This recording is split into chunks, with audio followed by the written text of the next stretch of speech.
The Adventures of Sherlock Holmes. A Case of Identity. "My dear fellow," said Sherlock Holmes as we sat on either side of the fire in his lodgings at Baker Street, "life is infinitely stranger than anything which the mind of man could invent. We would not dare to conceive the things which are really mere commonplaces of existence.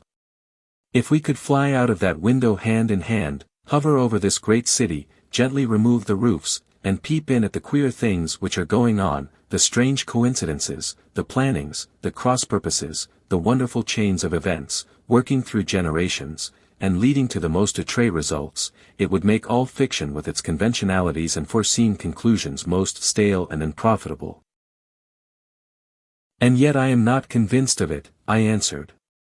"The cases which come to light in the papers are, as a rule, bald enough, and vulgar enough. We have in our police reports realism pushed to its extreme limits, and yet the result is, it must be confessed, neither fascinating nor artistic. A certain selection and discretion must be used in producing a realistic effect," remarked Holmes. "This is wanting in the police report, where more stress is laid, perhaps, upon the platitudes of the magistrate than upon the details, which to an observer contain the vital essence of the whole matter. Depend upon it, there is nothing so unnatural as the commonplace." I smiled and shook my head. "I can quite understand your thinking so," I said. "Of course, in your position of unofficial advisor and helper to everybody who is absolutely puzzled, throughout 3 continents, you are brought in contact with all that is strange and bizarre. But here, I picked up the morning paper from the ground, let us put it to a practical test. Here is the first heading upon which I come. A husband's cruelty to his wife. There is half a column of print, but I know without reading it that it is all perfectly familiar to me. There is, of course, the other woman, the drink, the push, the blow, the bruise, the sympathetic sister or landlady. The crudest of writers could invent nothing more crude. Indeed, your example is an unfortunate one for your argument," said Holmes, taking the paper and glancing his eye down it. "This is the Dundas separation case, and, as it happens, I was engaged in clearing up some small points in connection with it. The husband was a teetotaler, there was no other woman, and the conduct complained of was that he had drifted into the habit of winding up every meal by taking out his false teeth and hurling them at his wife, which, you will allow, is not an action likely to occur to the imagination of the average storyteller. Take a pinch of snuff, doctor, and acknowledge that I have scored over you in your example." He held out his snuff-box of old gold, with a great amethyst in the center of the lid. Its splendor was in such contrast to his homely ways and simple life that I could not help commenting upon it. "Ah," said he, "I forgot that I had not seen you for some weeks. It is a little souvenir from the King of Bohemia in return for my assistance in the case of the Irene Adler papers." "And the ring?" I asked, glancing at a remarkable brilliant which sparkled upon his finger. "It was from the reigning family of Holland, though the matter in which I served them was of such delicacy that I cannot confide it even to you, who have been good enough to chronicle 1 or 2 of my little problems." "And have you any on hand just now?" I asked with interest. "Some 10 or 12, but none which present any feature of interest. They are important, you understand, without being interesting. Indeed, I have found that it is usually in unimportant matters that there is a field for the observation, and for the quick analysis of cause and effect which gives the charm to an investigation. The larger crimes are apt to be the simpler, for the bigger the crime the more obvious, as a rule, is the motive. In these cases, save for one rather intricate matter which has been referred to me from Marseilles, there is nothing which presents any features of interest. It is possible, however, that I may have something better before very many minutes are over, for this is one of my clients, or I am much mistaken." He had risen from his chair and was standing between the parted blinds gazing down into the dull neutral-tinted London street. Looking over his shoulder, I saw that on the pavement opposite there stood a large woman with a heavy fur boa round her neck, and a large curling red feather in a broad-brimmed hat which was tilted in a coquettish Duchess of Devonshire fashion over her ear. From under this great panoply she peeped up in a nervous, hesitating fashion at our windows, while her body oscillated backward and forward, and her fingers fidgeted with her glove buttons. Suddenly, with a plunge, as of the swimmer who leaves the bank, she hurried across the road, and we heard the sharp clang of the bell. "I have seen those symptoms before," said Holmes, throwing his cigarette into the fire. "Oscillation upon the pavement always means an affaire de cœur. She would like advice, but is not sure that the matter is not too delicate for communication. And yet even here we may discriminate. When a woman has been seriously wronged by a man she no longer oscillates, and the usual symptom is a broken bell wire. Here we may take it that there is a love matter, but that the maiden is not so much angry as perplexed, or grieved. But here she comes in person to resolve our doubts." As he spoke there was a tap at the door, and the boy in buttons entered to announce Miss Mary Sutherland, while the lady herself loomed behind his small black figure like a full-sailed merchantman behind a tiny pilot boat. Sherlock Holmes welcomed her with the easy courtesy for which he was remarkable, and, having closed the door and bowed her into an armchair, he looked her over in the minute and yet abstracted fashion which was peculiar to him. "Do you not find," he said, "that with your short-sight it is a little trying to do so much typewriting?" "I did at first," she answered, "but now I know where the letters are without looking." Then, suddenly realizing the full purport of his words, she gave a violent start and looked up, with fear and astonishment upon her broad, good-humored face. "You've heard about me, Mr. Holmes," she cried, "else how could you know all that?" "Never mind," said Holmes, laughing, "it is my business to know things. Perhaps I have trained myself to see what others overlook. If not, why should you come to consult me?"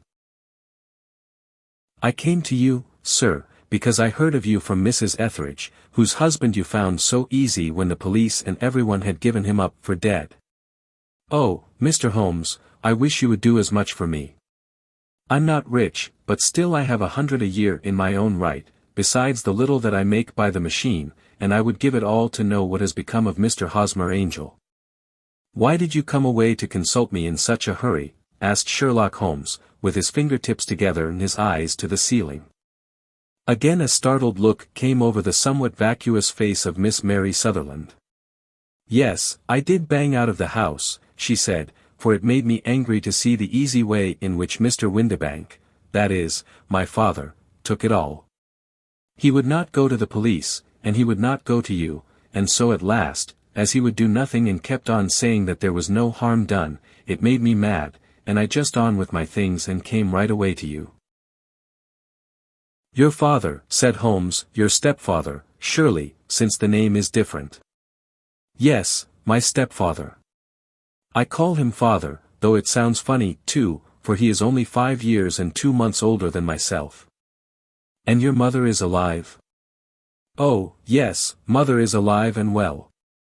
I wasn't best pleased, Mr. Holmes, when she married again so soon after father's death, and a man who was nearly 15 years younger than herself. Father was a plumber in the Tottenham Court Road, and he left a tidy business behind him, which mother carried on with Mr. Hardy, the foreman, but when Mr. Windibank came he made her sell the business, for he was very superior, being a traveller in wines. They got £4,700 for the goodwill and interest, which wasn't near as much as father could have got if he had been alive. I had expected to see Sherlock Holmes impatient under this rambling and inconsequential narrative, but, on the contrary, he had listened with the greatest concentration of attention. "Your own little income," he asked, "does it come out of the business?" "Oh, no, sir. It is quite separate and was left me by my Uncle Ned in Auckland. It is in New Zealand stock, paying 4.5%. £2,500 was the amount, but I can only touch the interest." "You interest me extremely," said Holmes. "And since you draw so large a sum as 100 a year, with what you earn into the bargain, you no doubt travel a little and indulge yourself in every way. I believe that a single lady can get on very nicely upon an income of about £60. "I could do with much less than that, Mr. Holmes, but you understand that as long as I live at home I don't wish to be a burden to them, and so they have the use of the money just while I am staying with them. Of course, that is only just for the time. Mr. Windibank draws my interest every quarter and pays it over to Mother, and I find that I can do pretty well with what I earn at typewriting. It brings me twopence a sheet, and I can often do from 15 to 20 sheets in a day. You have made your position very clear to me, said Holmes. This is my friend, Dr. Watson, before whom you can speak as freely as before myself. Kindly tell us now all about your connection with Mr. Hosmer Angel. A flush stole over Miss Sutherland's face, and she picked nervously at the fringe of her jacket. I met him first at the gasfitters' ball, she said. They used to send Father tickets when he was alive, and then afterwards they remembered us, and sent them to Mother. Mr. Windibank did not wish us to go. He never did wish us to go anywhere. He would get quite mad if I wanted so much as to join a Sunday school treat. But this time I was set on going, and I would go, for what right had he to prevent? He said the folk were not fit for us to know, when all Father's friends were to be there. And he said that I had nothing fit to wear, when I had my purple plush that I had never so much as taken out of the drawer. At last, when nothing else would do, he went off to France upon the business of the firm, but we went, Mother and I, with Mr. Hardy, who used to be our foreman, and it was there I met Mr. Hosmer Angel. I suppose, said Holmes, that when Mr. Windibank came back from France he was very annoyed at your having gone to the ball. Oh, well, he was very good about it. He laughed, I remember, and shrugged his shoulders, and said there was no use denying anything to a woman, for she would have her way. I see. Then at the gasfitters' ball you met, as I understand, a gentleman called Mr. Hosmer Angel. Yes, sir. I met him that night, and he called next day to ask if we had got home all safe, and after that we met him, that is to say, Mr. Holmes, I met him twice for walks, but after that Father came back again, and Mr. Hosmer Angel could not come to the house any more. No. Well, you know Father didn't like anything of the sort. He wouldn't have any visitors if he could help it, and he used to say that a woman should be happy in her own family circle. But then, as I used to say to Mother, a woman wants her own circle to begin with, and I had not got mine yet. But how about Mr. Hosmer Angel? Did he make no attempt to see you? Well, Father was going off to France again in a week, and Hosmer wrote and said that it would be safer and better not to see each other until he had gone. We could write in the meantime, and he used to write every day. I took the letters in the morning, so there was no need for Father to know. Were you engaged to the gentleman at this time? Oh, yes, Mr. Holmes.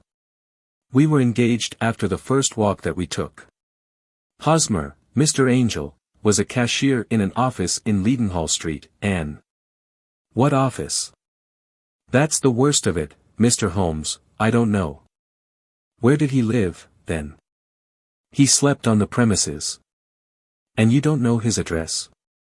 No, except that it was Leadenhall Street. Where did you address your letters, then? To the Leadenhall Street post office, to be left till called for. He said that if they were sent to the office he would be chaffed by all the other clerks about having letters from a lady, so I offered to typewrite them, like he did his, but he wouldn't have that, for he said that when I wrote them they seemed to come from me, but when they were typewritten he always felt that the machine had come between us. That will just show you how fond he was of me, Mr. Holmes, and the little things that he would think of. It was most suggestive, said Holmes. It has long been an axiom of mine that the little things are infinitely the most important. Can you remember any other little things about Mr. Hosmer Angel? He was a very shy man, Mr. Holmes. He would rather walk with me in the evening than in the daylight, for he said that he hated to be conspicuous. Very retiring and gentlemanly he was. Even his voice was gentle. He'd had the quinsy and swollen glands when he was young, he told me, and it had left him with a weak throat, and a hesitating, whispering fashion of speech. He was always well dressed, very neat and plain, but his eyes were weak, just as mine are, and he wore tinted glasses against the glare. Well, and what happened when Mr. Windibank, your stepfather, returned to France. Mr. Hosmer Angel came to the house again and proposed that we should marry before father came back. He was in dreadful earnest and made me swear, with my hands on the testament, that whatever happened I would always be true to him. Mother said he was quite right to make me swear, and that it was a sign of his passion. Mother was all in his favor from the first and was even fonder of him than I was. Then, when they talked of marrying within the week, I began to ask about father, but they both said never to mind about father, but just to tell him afterwards, and mother said she would make it all right with him. I didn't quite like that, Mr. Holmes. It seemed funny that I should ask his leave, as he was only a few years older than me, but I didn't want to do anything on the sly, so I wrote to father at Bordeaux, where the company has its French offices, but the letter came back to me on the very morning of the wedding. It missed him, then? Yes, sir, for he had started to England just before it arrived. Ha! That was unfortunate. Your wedding was arranged, then, for the Friday. Was it to be in church? Yes, sir, but very quietly. It was to be at St. Saviour's, near King's Cross, and we were to have breakfast afterwards at the St. Pancras Hotel. Hosmer came for us in a hansom, but as there were two of us he put us both into it and stepped himself into a four-wheeler, which happened to be the only other cab in the street. We got to the church first, and when the four-wheeler drove up we waited for him to step out, but he never did, and when the cabman got down from the box and looked there was no one there. The cabman said that he could not imagine what had become of him, for he had seen him get in with his own eyes. That was last Friday, Mr. Holmes, and I have never seen or heard anything since then to throw any light upon what became of him. It seems to me that you have been very shamefully treated, said Holmes. Oh, no, sir. He was too good and kind to leave me so. Why, all the morning he was saying to me that, whatever happened, I was to be true, and that even if something quite unforeseen occurred to separate us, I was always to remember that I was pledged to him, and that he would claim his pledge sooner or later. It seemed strange talk for a wedding morning, but what has happened since gives a meaning to it. Most certainly it does. Your own opinion is, then, that some unforeseen catastrophe has occurred to him? Yes, sir. I believe that he foresaw some danger, or else he would not have talked so. And then I think that what he foresaw happened. But you have no notion as to what it could have been? None. One more question. How did your mother take the matter? She was angry, and said that I was never to speak of the matter again. And your father? Did you tell him? Yes, and he seemed to think, with me, that something had happened, and that I should hear of Hosmer again. As he said, what interest could anyone have in bringing me to the doors of the church, and then leaving me? Now, if he had borrowed my money, or if he had married me and got my money settled on him, there might be some reason, but Hosmer was very independent about money and never would look at a shilling of mine. And yet, what could have happened? And why could he not write? Oh, it drives me half mad to think of it, and I can't sleep a wink at night. She pulled a little handkerchief out of her muff and began to sob heavily into it. I shall glance into the case for you, said Holmes, rising, and I have no doubt that we shall reach some definite result. Let the weight of the matter rest upon me now, and do not let your mind dwell upon it further. Above all, try to let Mr. Hosmer Angel vanish from your memory, as he has done from your life. Then you don't think I'll see him again? I fear not. Then what has happened to him?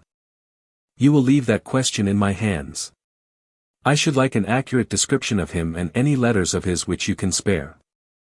I advertised for him in last Saturday's Chronicle, said she. Here is the slip and here are 4 letters from him. Thank you. And your address? Number 31 Lyon Place, Camberwell. Mr. Angel's address you never had, I understand. Where is your father's place of business? He travels for Westhouse and Marbank, the great claret importers of Fenchurch Street. Thank you. You have made your statement very clearly. You will leave the papers here, and remember the advice which I have given you. Let the whole incident be a sealed book, and do not allow it to affect your life. You are very kind, Mr. Holmes, but I cannot do that. I shall be true to Hosmer. He shall find me ready when he comes back. For all the preposterous hat and the vacuous face, there was something noble in the simple faith of our visitor which compelled our respect. She laid her little bundle of papers upon the table and went her way, with a promise to come again whenever she might be summoned. Sherlock Holmes sat silent for a few minutes with his fingertips still pressed together, his legs stretched out in front of him, and his gaze directed upward to the ceiling. Then he took down from the rack the old and oily clay pipe, which was to him as a counselor, and, having lit it, he leaned back in his chair, with the thick blue cloud wreaths spinning up from him, and a look of infinite languor in his face. Quite an interesting study, that maiden, he observed. I found her more interesting than her little problem, which, by the way, is rather a trite one. You will find parallel cases, if you consult my index, in Andover in '77, and there was something of the sort at The Hague last year. Old as is the idea, however, there were one or two details which were new to me. But the maiden herself was most instructive. You appeared to read a good deal upon her which was quite invisible to me, I remarked. Not invisible but unnoticed, Watson. You did not know where to look, and so you missed all that was important. I can never bring you to realize the importance of sleeves, the suggestiveness of thumbnails, or the great issues that may hang from a bootlace. Now, what did you gather from that woman's appearance? Describe it. Well, she had a slate-colored, broad-brimmed straw hat, with a feather of a brickish red. Her jacket was black, with black beads sewn upon it, and a fringe of little black jet ornaments. Her dress was brown, rather darker than coffee color, with a little purple plush at the neck and sleeves. Her gloves were grayish and were worn through at the right forefinger. Her boots I didn't observe. She had small round, hanging gold earrings, and a general air of being fairly well-to-do in a vulgar, comfortable, easygoing way. Sherlock Holmes clapped his hands softly together and chuckled. "'Pon my word, Watson, you are coming along wonderfully. You have really done very well indeed. It is true that you have missed everything of importance, but you have hit upon the method, and you have a quick eye for color. Never trust to general impressions, my boy, but concentrate yourself upon details. My first glance is always at a woman's sleeve. In a man it is perhaps better first to take the knee of the trouser. As you observe, this woman had plush upon her sleeves, which is a most useful material for showing traces. The double line a little above the wrist, where the typewriter presses against the table, was beautifully defined. The sewing machine, of the hand type, leaves a similar mark, but only on the left arm, and on the side of it farthest from the thumb, instead of being right across the broadest part, as this was. I then glanced at her face, and, observing the dint of a pince-nez at either side of her nose, I ventured a remark upon short sight in typewriting, which seemed to surprise her. It surprised me. But, surely, it was obvious. I was then much surprised and interested on glancing down to observe that, though the boots which she was wearing were not unlike each other, they were really odd ones, the one having a slightly decorated toe cap, and the other a plain one. One was buttoned only in the 2 lower buttons out of 5, and the other at the 1st, 3rd, and 5th. Now, when you see that a young lady, otherwise neatly dressed, has come away from home with odd boots, half-buttoned, it is no great deduction to say that she came away in a hurry. And what else? I asked, keenly interested, as I always was, by my friend's incisive reasoning. I noted, in passing, that she had written a note before leaving home but after being fully dressed. You observed that her right glove was torn at the forefinger, but you did not apparently see that both glove and finger were stained with violet ink. She had written in a hurry and dipped her pen too deep. It must have been this morning, or the mark would not remain clear upon the finger. All this is amusing, though rather elementary, but I must go back to business, Watson. Would you mind reading me the advertised description of Mr. Hosmer Angel?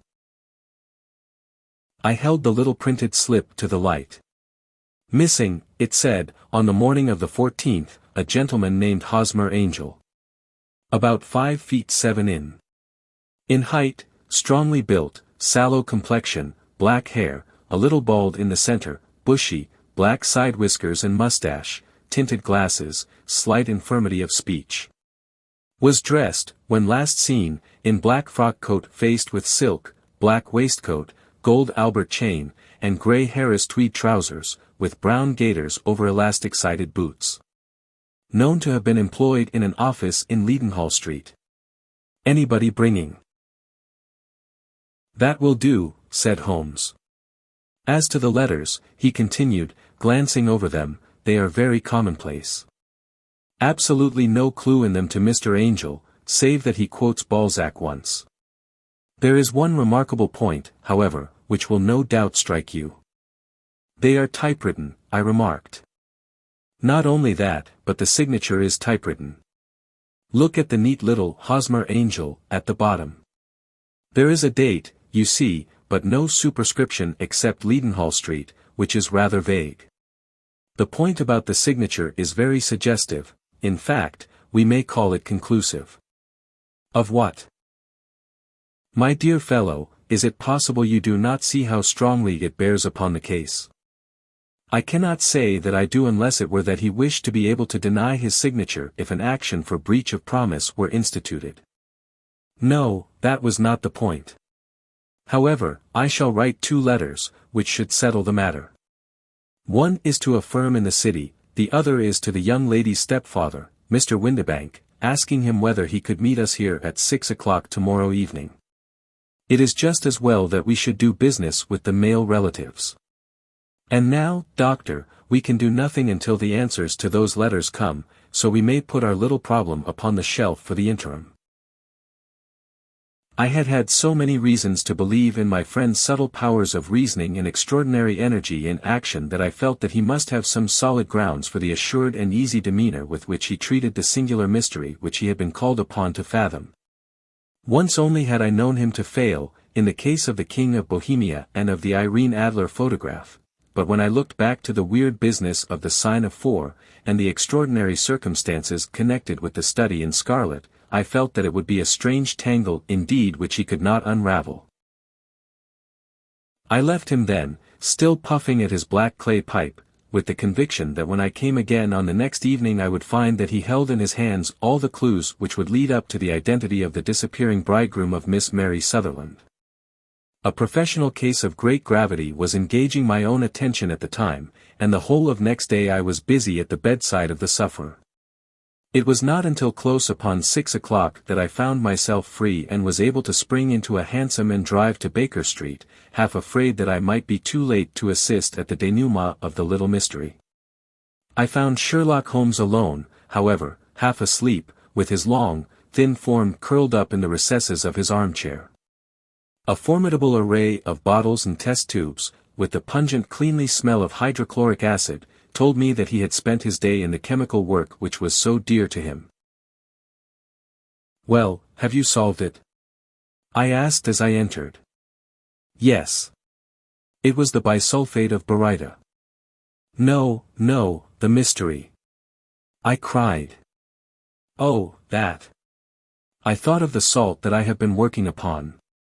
There was never any mystery in the matter, though, as I said yesterday, some of the details are of interest. The only drawback is that there is no law, I fear, that can touch the scoundrel. Who was he, then, and what was his object in deserting Miss Sutherland?"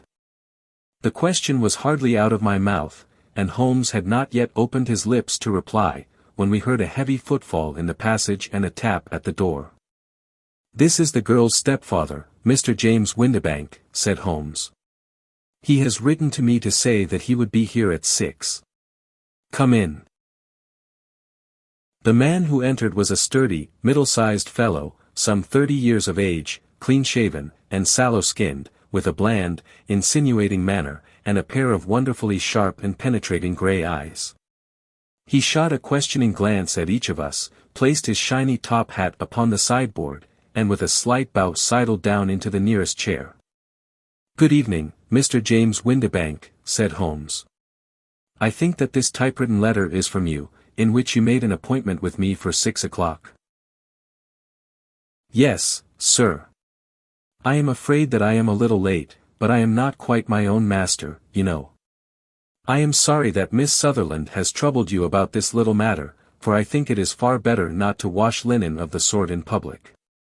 It was quite against my wishes that she came, but she is a very excitable, impulsive girl, as you may have noticed, and she is not easily controlled when she has made up her mind on a point. Of course, I did not mind you so much, as you are not connected with the official police, but it is not pleasant to have a family misfortune like this noised abroad. Besides, it is a useless expense, for how could you possibly find this Hosmer Angel?" "On the contrary," said Holmes quietly, "I have every reason to believe that I will succeed in discovering Mr. Hosmer Angel." Mr. Windibank gave a violent start and dropped his gloves. "I am delighted to hear it," he said. "It is a curious thing," remarked Holmes, "that a typewriter has really quite as much individuality as a man's handwriting. Unless they are quite new, no two of them write exactly alike.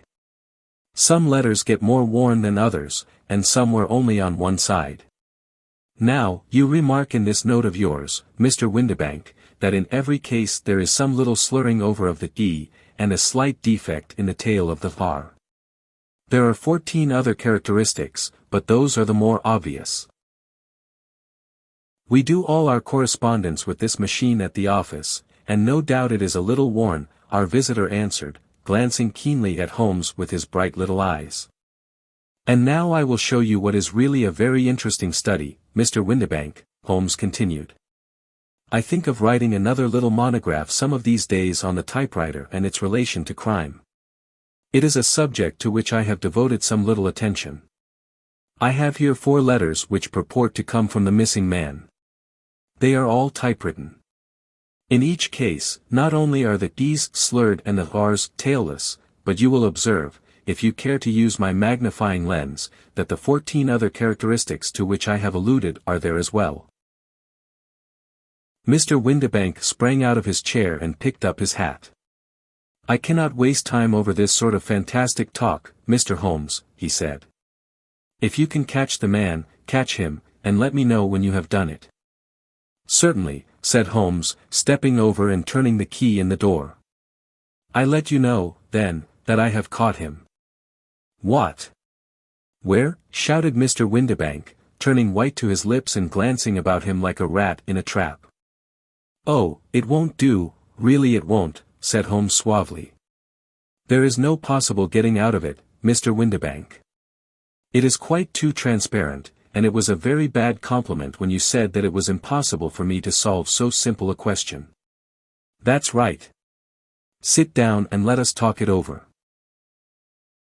Our visitor collapsed into a chair, with a ghastly face and a glitter of moisture on his brow.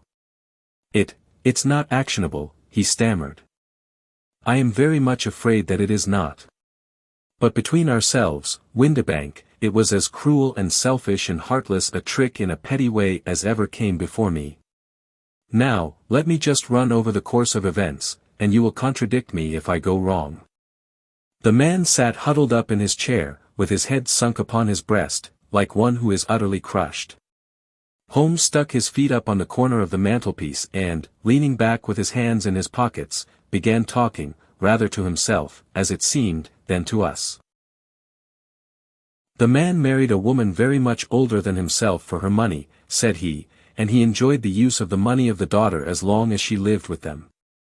It was a considerable sum, for people in their position, and the loss of it would have made a serious difference. It was worth an effort to preserve it. The daughter was of a good, amiable disposition, but affectionate and warm-hearted in her ways, so that it was evident that with her fair personal advantages, and her little income, she would not be allowed to remain single long. Now her marriage would mean, of course, the loss of 100 a year, so what does her stepfather do to prevent it? He takes the obvious course of keeping her at home and forbidding her to seek the company of people of her own age. But soon he found that that would not answer forever. She became restive, insisted upon her rights, and finally announced her positive intention of going to a certain ball. What does her clever stepfather do then?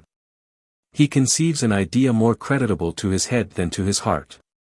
With the connivance and assistance of his wife he disguised himself, covered those keen eyes with tinted glasses, masked the face with a mustache and a pair of bushy whiskers, sunk that clear voice into an insinuating whisper, and doubly secure on account of the girl's short sight, he appears as Mr. Hosmer Angel, and keeps off other lovers by making love himself. It was only a joke at first, groaned our visitor. We never thought that she would have been so carried away. Very likely not. However that may be, the young lady was very decidedly carried away, and, having quite made up her mind that her stepfather was in France, the suspicion of treachery never for an instant entered her mind. She was flattered by the gentleman's attentions, and the effect was increased by the loudly expressed admiration of her mother. Then Mr. Angel began to call, for it was obvious that the matter should be pushed as far as it would go if a real effect were to be produced.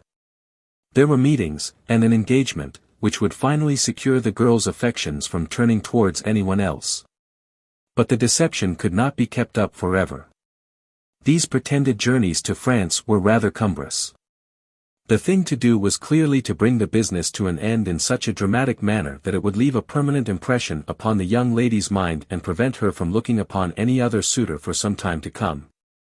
Hence those vows of fidelity exacted upon a testament, and hence also the allusions to a possibility of something happening on the very morning of the wedding. James Windibank wished Miss Sutherland to be so bound to Hosmer Angel, and so uncertain as to his fate, that for 10 years to come, at any rate, she would not listen to another man. As far as the church door he brought her, and then, as he could go no farther, he conveniently vanished away by the old trick of stepping in at one door of a four-wheeler and out at the other. I think that was the chain of events, Mr. Windibank. Our visitor had recovered something of his assurance while Holmes had been talking, and he rose from his chair now with a cold sneer upon his pale face.